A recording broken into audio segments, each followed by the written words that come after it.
So just like you can take screenshots of your computer, you can also go ahead and take screenshots of the remote desktop's computer as you need. So let's say, for example, for that, you can go ahead and access out the remote computer right here.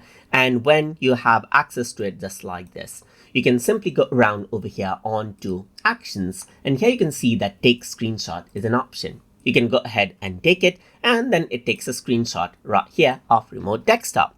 Let me just go ahead and open up another folder right here as well and do the same. So let's just go around over here and take the screenshot right here. Nothing seems to have happened, but the screenshot is saved. So let's just go ahead and close this. And if I were to go around onto the hamburger icon and then onto settings right here, you'll be able to see under general the screenshot path, which is under pictures under AnyDesk folder, as you can see, which is the default. You can also choose custom and then browse another location if you want as well, just like this.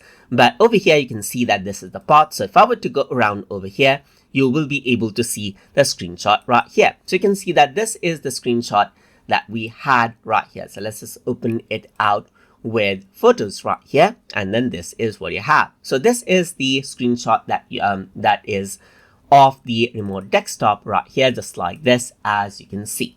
So that is how you can take remote desktop screenshot or remote device screenshot from AnyDesk.